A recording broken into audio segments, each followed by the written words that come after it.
Conklin, vice-presidente da ATS.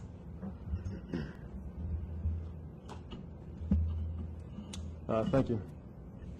I have some prepared comments here. President Maria Helena Santana at the CVM, all of the directors of the CVM, the representatives of the Brazilian Central Bank and Ministry of Finance, as well as all other present authorities and market participants, good morning. As mentioned, for those of you who don't know me, my name is Ken Conklin. I'm a founding employee of BATS Global Markets and a senior vice president in charge of our global business development.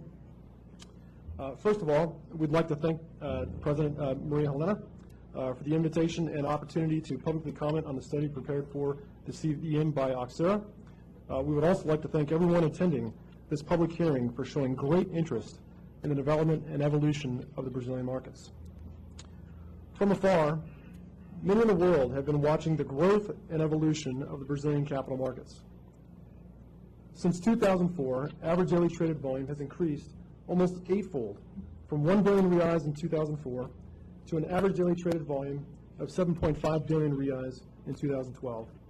As the Oxera study rightly points out, the size of the Brazilian cash equity market has grown to such an extent that competition can be potentially reintroduced. Provided, however, that sufficient market demand is present and there is a regulatory support for a new entrant or entrants to compete in a fair environment. It is well known, but worth mentioning, that the Brazilian capital markets have a history of exchange competition in trading, clearing, and depository services. In the late 1990s, there were 9 Brazilian exchanges. In 2000, market participants consolidated all cash equity trading into a single exchange, the Bovespa. Over the decade that followed the consolidation,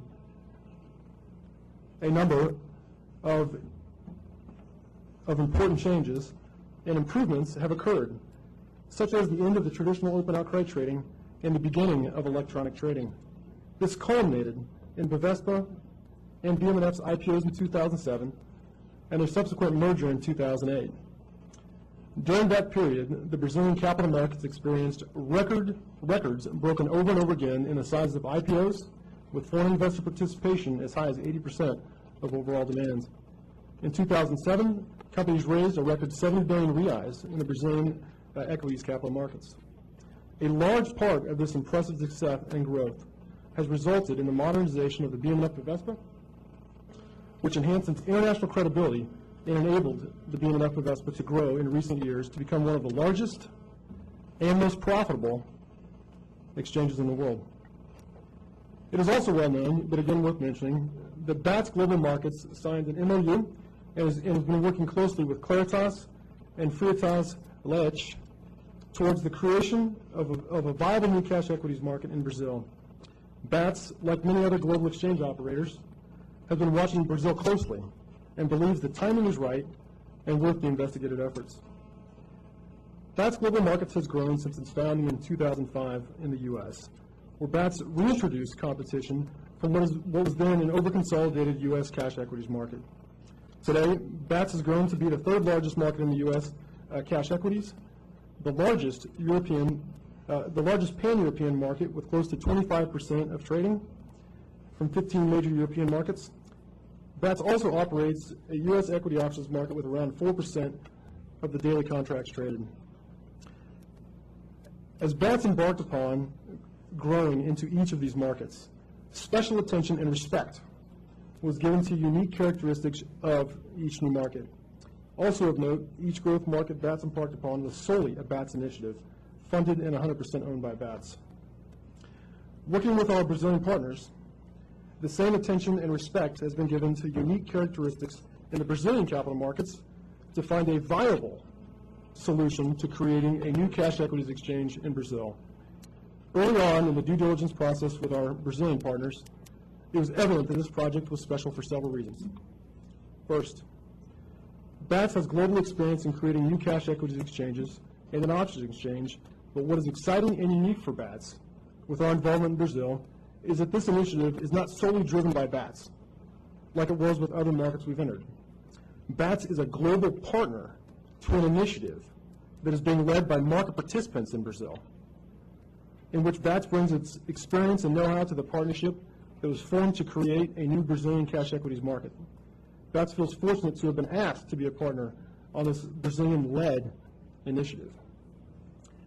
The second reason this initiative is special is because due to the vertical service offering and pricing power by the incumbent exchange, it was evident that creating only a Brazilian cash equities trading service would not bring sufficient pricing efficiencies to the Brazilian market at current and foreseeable trading levels.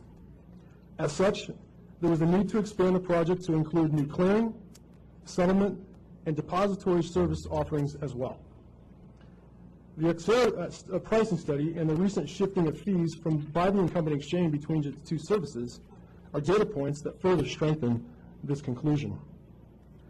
In regard to the shifting of fees between services from the incumbent exchange, this is a natural action by a single provider of services with pricing power to anticipate and preempt a new entrant which could have a material impact to margins.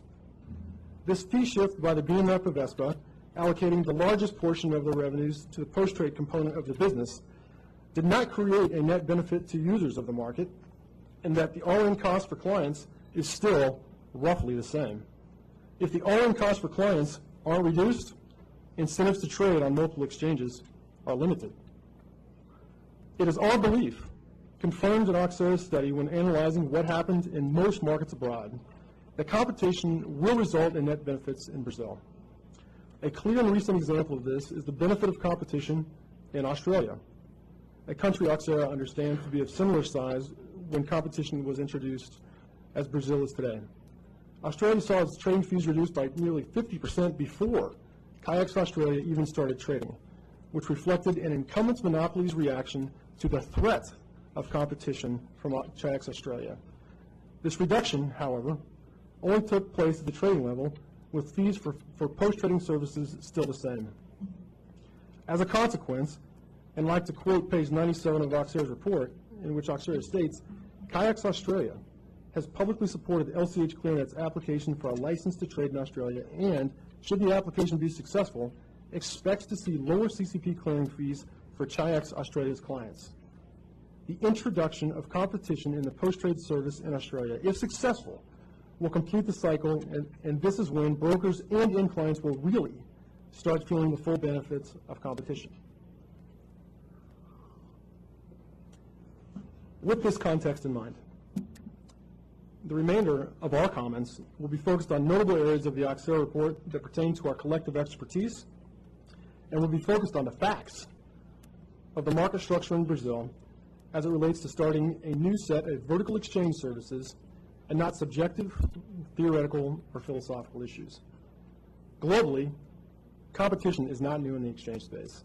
Some markets have embraced competition, others have not. Yes, pricing generally is reduced through competition, innovation and services generally enhanced. At the end of the day, potential new exchange infrastructure provider entrants will decide if there is a fair regulatory structure and viable business model to put time and capital into. The regulators will decide if the new entrant or entrants have the wherewithal to provide the services, and the end users of the services will ultimately decide if they are supportive of the new exchange entrant or entrants by sending their order flow and utilizing their services over time. As Brazil has reached the market size where competition can thrive, and as the country formerly had multiple exchanges and post-trade entities with the relevant regulatory rules in place, the decision of whether competition should be reintroduced is a decision the market has to make. This decision lies with Brazilian brokers, with local asset managers deciding whether they feel costs are high, low, or fair, with retail investors that might want to trade but don't for whatever reason, with foreign investors deciding whether trading here is easy and efficient, indicating that there is space, that they believe an investment in technology, people, in studying a new marketplace makes sense. Now we'd like to get into our specific points about the Axera report. First point we'd like to make to address about the report is that, in general, it seems to treat the ability for the creation of a stock exchange as something still to be decided by the Brazilian legislator or regulator. However, as we know, according to the Brazilian legal system, the decision on whether or not competition should be implemented has already been taken by Brazilian legislatures by enacting the law 6385 as amended in 2002, and by the CVM itself by issuing instruction 461. There is no system of, and forgive me for my Portuguese, carta patente applied to trading platforms in Brazil.